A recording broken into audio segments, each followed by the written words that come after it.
Hello, my name is John Mercer.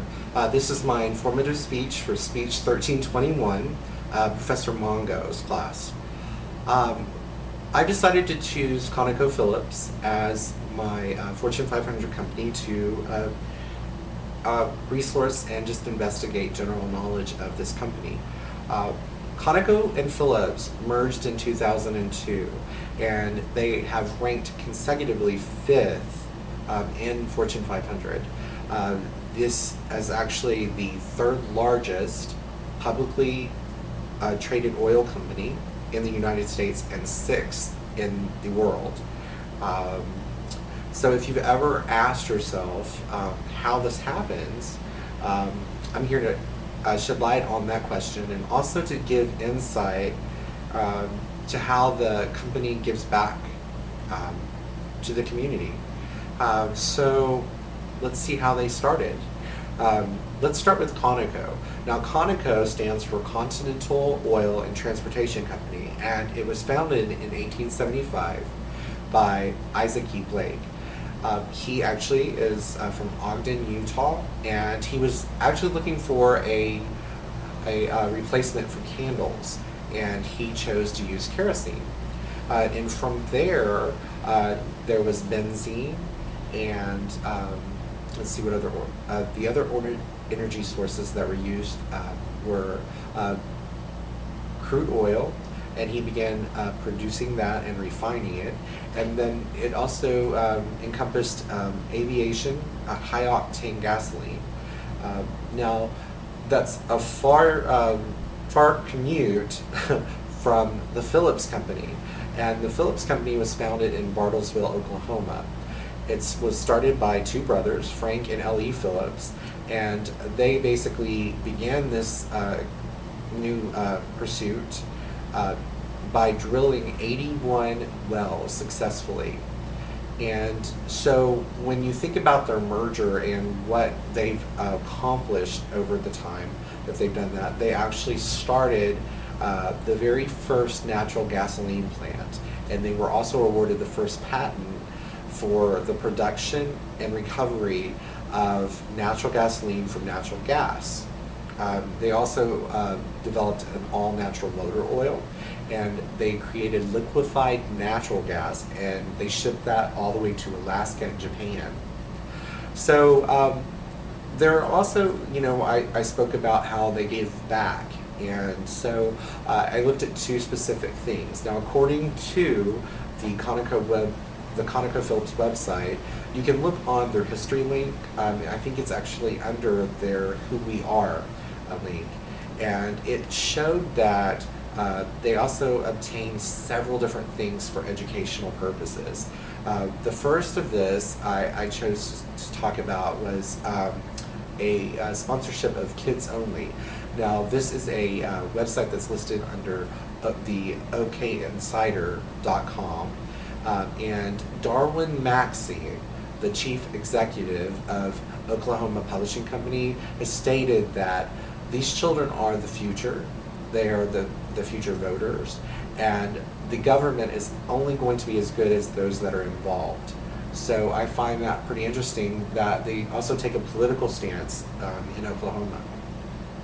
Now, as far as other things, they also help secondary and primary schools with educational curriculums, improving those, and opening up discussions in the classroom. They also have developed energy workshops, and they also offer graduates, specific graduates, both non-graduates and regular graduates, the opportunity to go to Alaska and work for a company named Origin.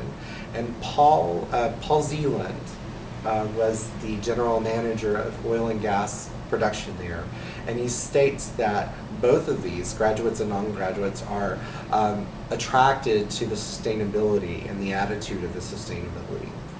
And also with ConocoPhillips, they have a Spirit Scholars program, and this is a scholarship program that is offered by several top universities throughout the United States, and it's for the professional and educational development relating to energy. Some of the social programs, they have museums. They have two specific museums in Oklahoma. One is in Ponca City, and the other's in Bartlesville. Now, the Conoco Museum was built in Ponca City, and the actual Phillips Museum stayed in Bartlesville. And the governor, Brad Henry, the governor of Bartlesville, Oklahoma, Brad Henry, he actually stated that this is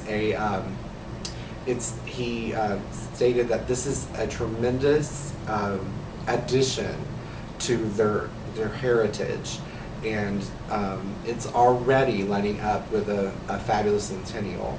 I guess there was a celebration during that time, and he also said that it's great to celebrate this because it gives a look towards their future. It kind of tells a little bit about that. And then there's also Alton, Illinois, where they've provided funds to purchase hybrid vehicles, which are ecologically safe, and those were furnished to the fire department there. Then they have the Angel Network, and the Angel Network is a program where they allow cancer patients to travel on their own commuter jets to treatment centers across the United States. And so far they've helped 25,000 of these cancer patients. I found that amazing. And then one other thing is the energy technology ventures. Now they've invested $300 billion. I'm sorry, not 300 billion, $300 million in early stage technology firms. And Richard German, the manager of alternative energy, he has stated that energy innovation is the core of the company. And he was speaking of ConocoPhillips, of course.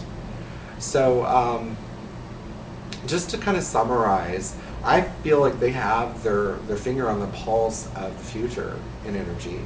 And this is present in the combination of both a total asset estimating at $156 billion, and this was last year, 2010. So just to think that the ambition and the dedication of those two brothers, Frank and L.E. Phillips, and Isaac E. Blake, how they took simple fossil fuels like oil and kerosene and turned it into something that just expands to new horizons. And they also, who knows? This is a testament to the American spirit. This is also, an opportunity for a young professional to start with this company and possibly add to the legacy of this innovation. And who knows? Maybe even create a new partnership with other energy conscious companies to promote a healthier environment for the future. Thank you.